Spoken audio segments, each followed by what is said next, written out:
प्रणाम, नमस्कार। बहुत स्वागत है आपका उस कार्यक्रम में, उस विशेष प्रस्तुति में जिसका नाम है हे प्रभु आनंददाता। और आज इस कार्यक्रम में, इस कड़ी में, इस एपिसोड में हम जिस विषय पर बात कर रहे हैं वो हम सबसे बहुत अभिन्न रूप से, बहुत ही प्रत्यक्ष रूप से डायरेक्टली जुड़ा हुआ सब्जेक्ट है। जुड़ा हुआ सब्जेक्ट इस तरह से है कि जीवन में आप और हम एक शब्द का प्रयोग कई बार सुनते भी हैं, दूसरों के लिए करते हैं, कई बार अपने लिए भी करते हैं, और ये शब्द होता है कंफर्ट जोन। कंफर्ट जोन का मतलब एक ऐसी सुविधाजनक परत जो हम सबको पसंद आती है। जैसे सर्दियों में आग के सामने बैठकर गर्मा गर्म पकौड़े का सेवन करना। हम में से शायद ही बहुत कम लोग हों जो ये महसूस करें कि इस कड़क तेज सर्दी में जिसका अभी हम इंतज़ार कर रहे हैं, लेकिन उस कड़क सर्दी में भी हम दफ्तर में हो या फिर कहीं लंबा पैदल चलकर ठिठुरन भरी सर्दी में किसी काम के लिए जब लोग अपनी गर्म कपड़ों में अपने घरों में सिमटे हैं, तब हम बाहर डटे हों। सैनिक डटे रहते हैं, पुलिसकर्मी डटे रहते हैं, पत्रकार भी डटे रहते हैं। बहुत सारे लोग हैं जो अपनी व्यवसायगत चुनौतियों के चलते आराम शब्द से दूर होते हैं। माफ़ कीजिएगा, इनमें से बहुत सारे लोग या कुछ लोग ऐसे भी होते हैं जो इन परिस्थितियों से प्रसन्न भी नहीं होते हैं। क्यों चुन ली पत्रकारिता, अच्छा रहता सरकारी नौकरी करते, आराम से पहुंच तो जाते 6 बजे, ज़्यादा से ज़्यादा 7 बजे तक घर होते, अदरक की चाय पीते, पकोड़े बनवाते, भजिए खाते। कंफर्ट जोन को ब्रेक करना कठिन होता है, बहुत चुनौतीपूर्ण होता है, ऐसा तो मैं नहीं कहूँगा, लेकिन एक बार हमें जिस चीज़ की आदत पड़ जाती है। अवतार सिंह पाश एक क्रांतिकारी कवि हुए पंजाब के।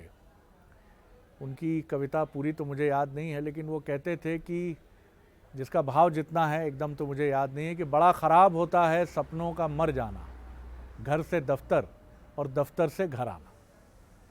आप देखेंगे तो मोटे तौर पर हमारे जीवन का दायरा कुछ ऐसे ही सिमटा रहता है। सुबह हुई, आपने मशीनी अंदाज में अपना काम निपटाया, आप दफ्तर आए, दफ्तर से समय देखा, समाप्त हुआ, फिर आप घर पहुंच गए।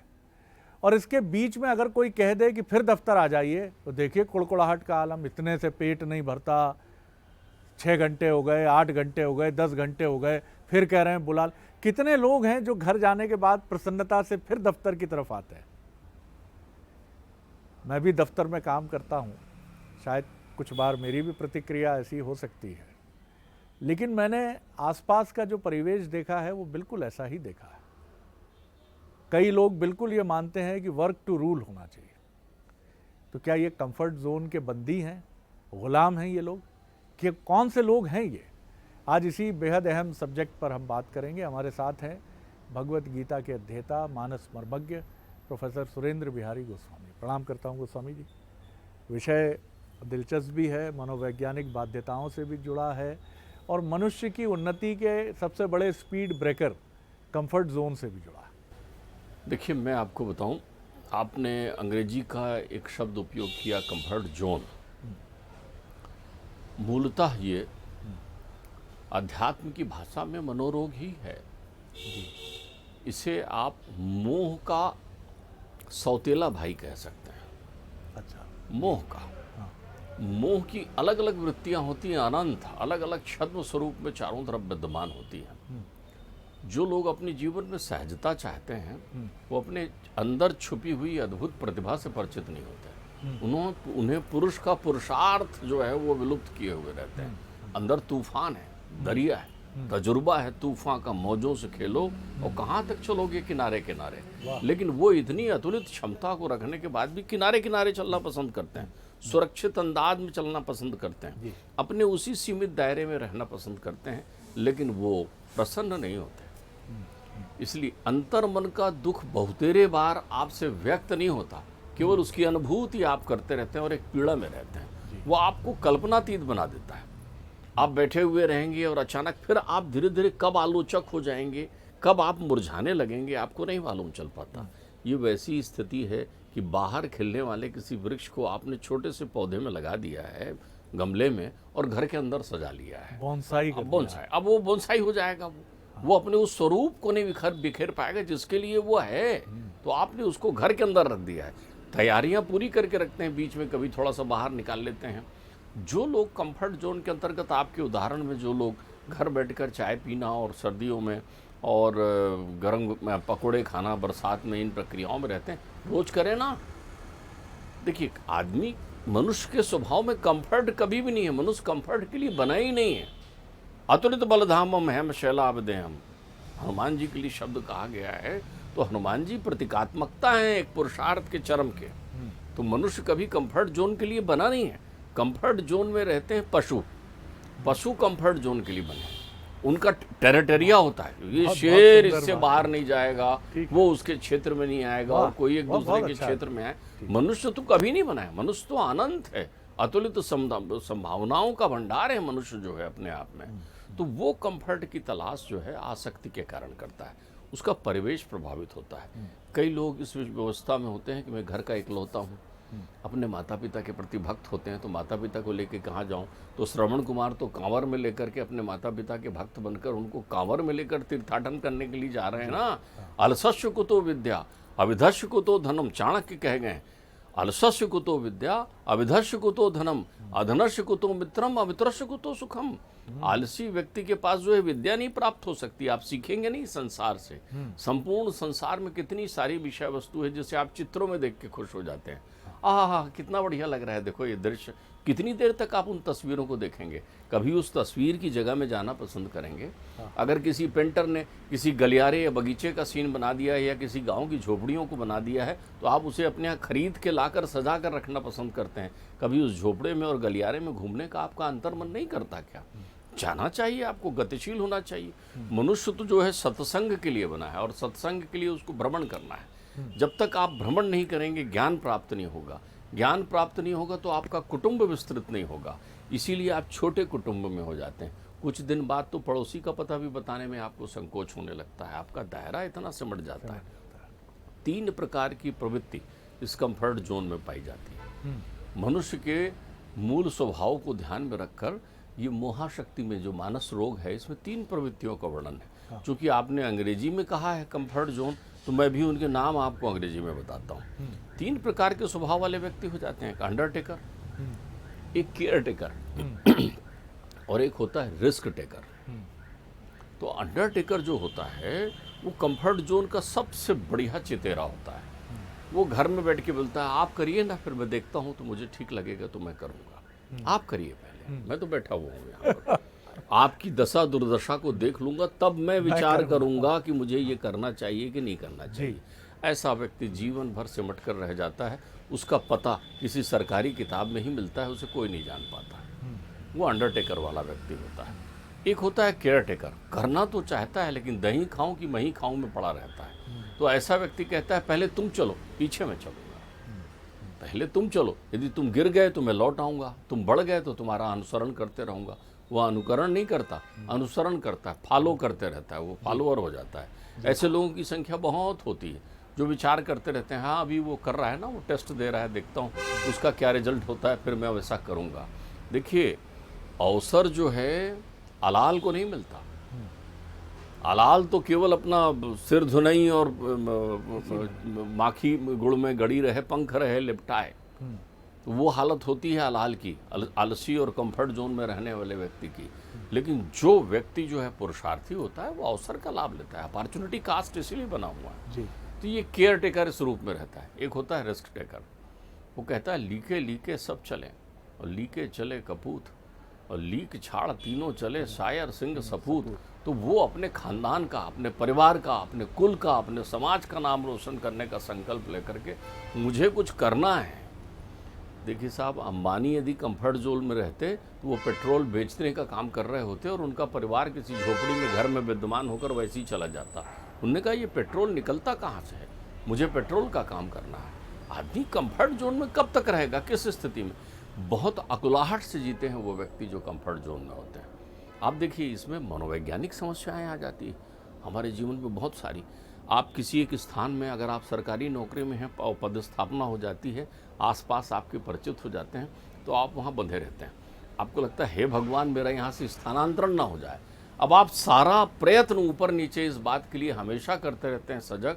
कोई बोल दे कि साहब ट्रांसफ़र की लिस्ट निकलने वाली है, तो आप चौकन्ने हो जाएंगे, आप दौड़ने भागने लगेंगे कि कहीं मेरा यहाँ से स्थानांतरण नहीं हो जाए, क्योंकि यहाँ मैं अपने आप को अनुकूल पा रहा हूँ। आपने एक बड़ा अच्छा शब्द प्रयोग किया, मानस रोग। आपने बिल्कुल ठीक कहा कि हमें ऐसा लगता है जैसे ट्रांसफ़र हो गया, जगह बदली, हमें लगता है अब सब अनिष्ट घटने वाला है, अब इस जगह से मैं गया वहाँ मैं कुछ कर ही नहीं पाऊंगा। ये रोग ही है। देखिए उनको क्या हो गया, वो वहाँ चिपक जाते हैं, बंध जाते हैं।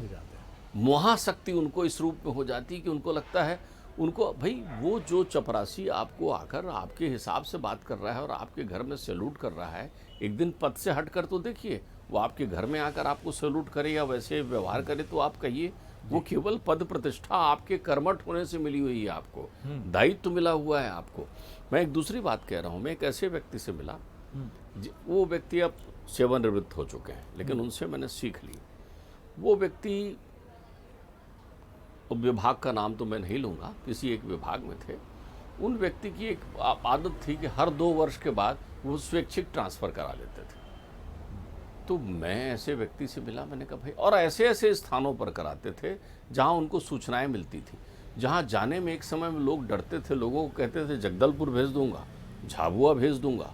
तो वो उन स्थानों में सबसे पहले यात्रा करके आते थे कि भेज दूंगा मैं, लोग डर क्यों रहे हैं, वहाँ क्या है, वहाँ तो कितनी अच्छी प्रकृति की चीज़ें होंगी।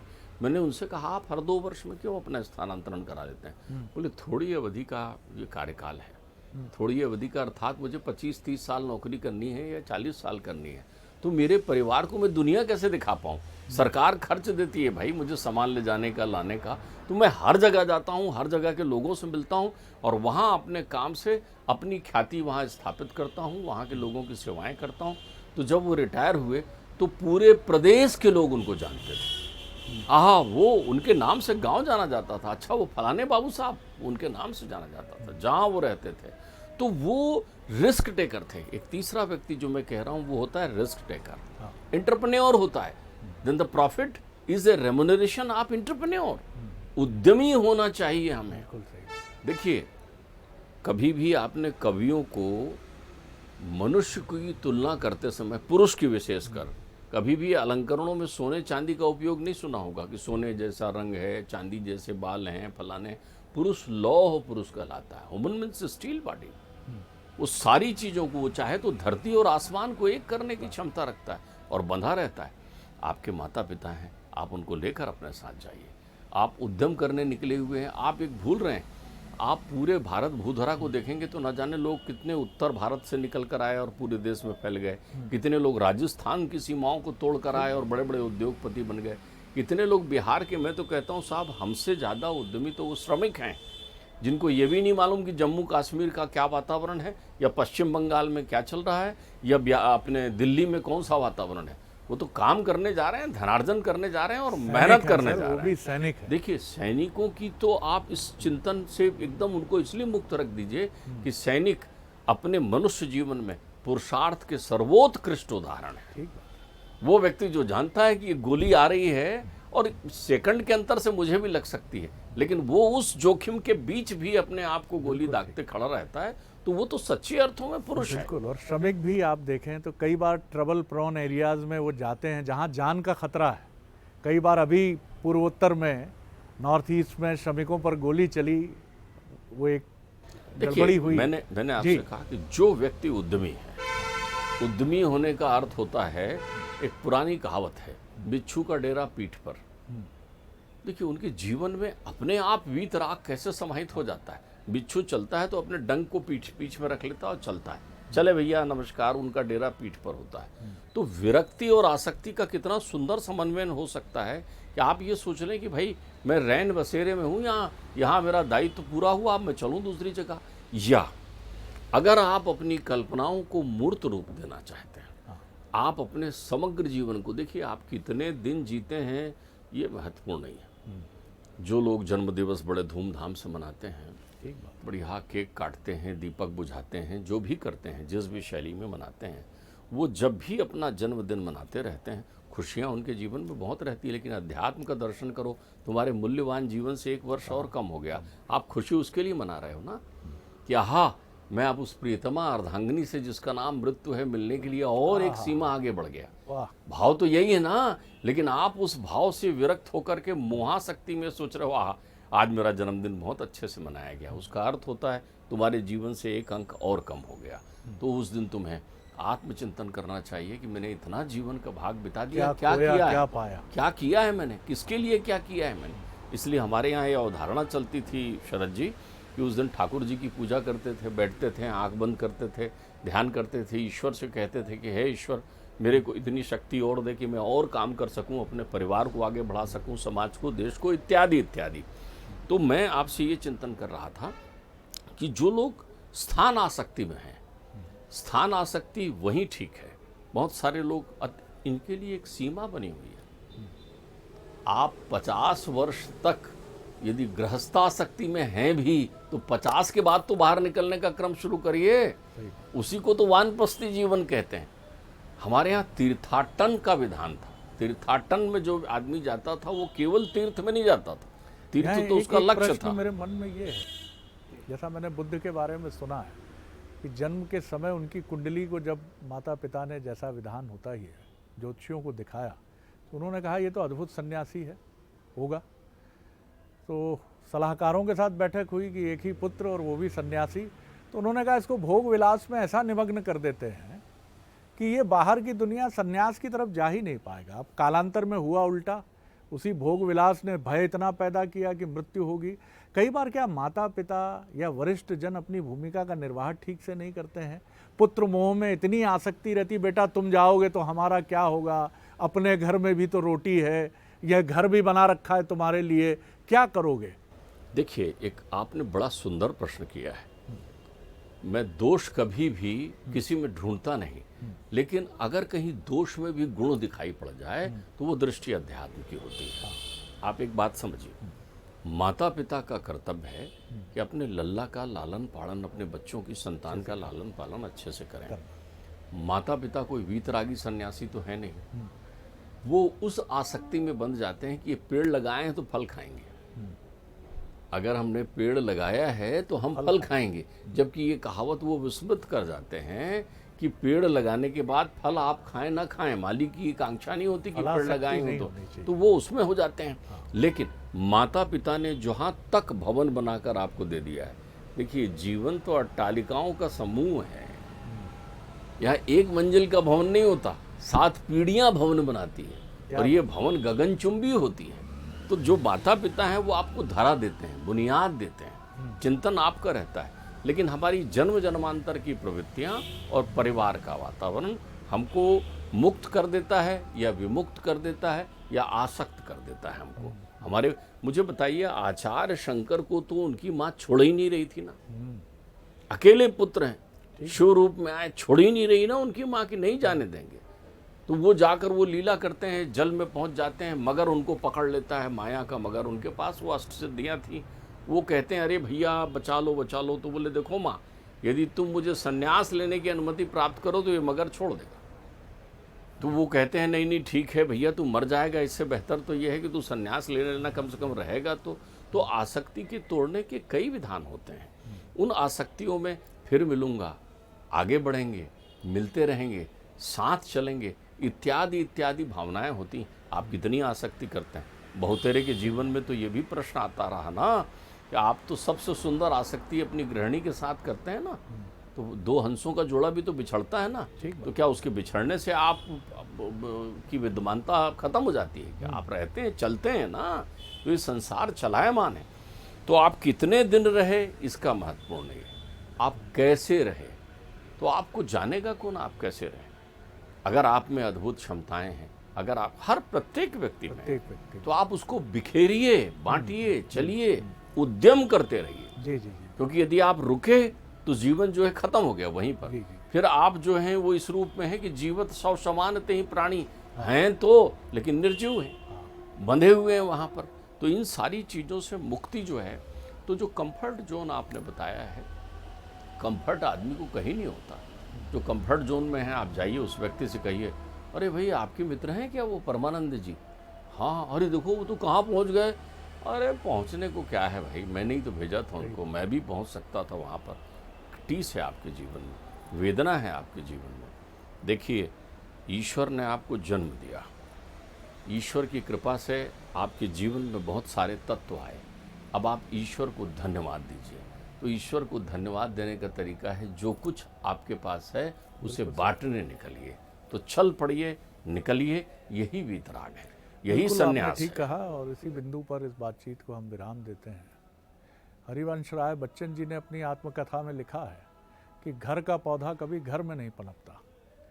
वैज्ञानिक तौर पर इसको देखें तो जैसे एक बीज जब प्रस्फुटन के लिए हवा में उड़ता है तो ये उसके चयन का विषय वस्तु नहीं है कि मैं ऐसी अनुकूल भूमि पर गिरूं जहाँ काली मिट्टी हो, वातावरण मंद मंद समीर चल रही हो और मैं जिस भी प्रजाति का वृक्ष होऊंगा आगे जाकर उसके लिए तमाम अनुकूलताएं। कई बार वो रेत में जाके गिरता है, मरुस्थल में गिरता है और उसकी नियति समाप्त होने की भी हो जाती है, लेकिन वो ये जोखिम लेता है क्योंकि वो प्रोफेसर गोस्वामी के शब्दों में रिस्क टेकर होता है। वो इसकी परवाह नहीं करता कि मैं कहाँ गिरूंगा। क्या आप और हम ये परवाह करके, ये चिंता करके अपना जीवन बना लेते हैं कि मैं भोपाल में ही रहूँगा जीवन भर, रायपुर में ही रहूँगा, इलाहाबाद में ही रहूँगा, लखनऊ में ही रहूँगा, दिल्ली में ही रहूँगा?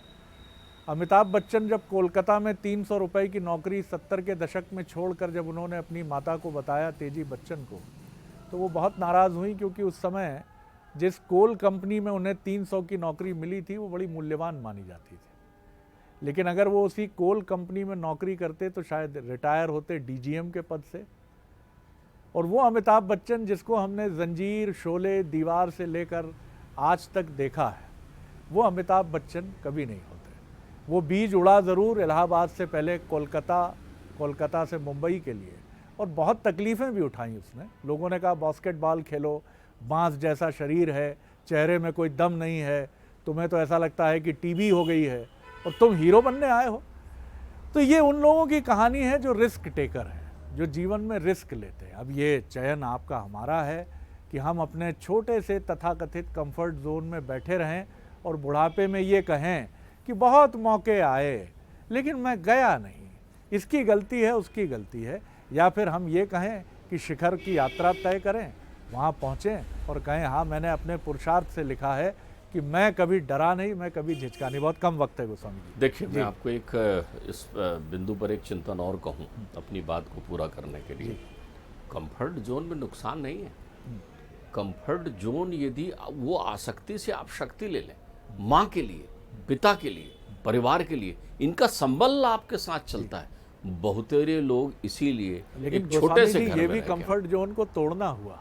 कई लोग अपना करियर छोड़कर अपने माता पिता के लिए अमेरिका से, मुंबई से भोपाल आ जाते हैं। इस पर एक बड़ी सुंदर बात और उन्होंने अपना वो कंफर्ट तोड़ा। अभी आप एक बात समझिए, दोनों ही कंफर्ट तोड़ रहे हैं। हाँ, तोड़ना हमें एक कंफर्ट को मूल्यों है, के लिए, एक आलस्य के लिए। नहीं, मूल्यों दोनों में मूल्य हैं। जी, एक भौतिक मूल्यों के लिए अपना कंफर्ट जोन तोड़ता है और एक उस अमूल्य धरोहर के लिए अपना कंफर्ट जोन जो तोड़ता इसमें रहता है वो आसक्ति में बना है। जिसको आपने कहा अंडरटेकर, केयर टेकर। कोई करेगा तो देखेंगे भैया, हर आदमी तो मुंबई जाके हीरो बन नहीं जाता है। हम भी संघर्ष करेंगे, हम भी लटक जाएंगे, हम भी फंस जाएंगे। ऐसे लोग केयर टेकर और अंडरटेकर ही रहेंगे और हम जीवन भर यही कहते रहेंगे कि भैया हम भी जा तो सकते थे, कम टैलेंट नहीं था बच्चन साहब से, लेकिन अब वो चले गए, हम अटक गए यहाँ। आंगन टेढ़ा था। आंगन टेढ़ा। बहुत सुंदर बात है, आनंद आ गया आज की चर्चा से। तो भैया हम लोग, भले ही आप कहिए कि बड़ी बड़ी बातें शरद जी कर रहे हैं, लेकिन कंफर्ट जोन वाले हैं, बिल्कुल हो सकते हैं। लेकिन आप अगर 30 साल से कम उम्र के हैं तो आपके लिए अनंत आकाश है, और इस अनंत आकाश में आप अपने श्रम की इबारत रिस्क टेकर के तौर पर ही लिख सकते हैं। अंडरटेकर मत होइए, केयर टेकर मत होइए, आगे बढ़िए। अमिताभ बच्चन होने का इंतज़ार कर रही है नियति आपका, विराट कोहली होने का इंतज़ार कर रही है, नरेंद्र मोदी जी होने का इंतज़ार कर रही है, न जाने क्या क्या इंतज़ार कर रहा है आपका, और आप बैठे हैं अपने कमबख्त कंफर्ट जोन में। सर बहुत धन्यवाद, बहुत आनंद आया। अनुमति दीजिए अगले एपिसोड में एक और नए विषय के साथ फिर मिलेंगे। नमस्कार।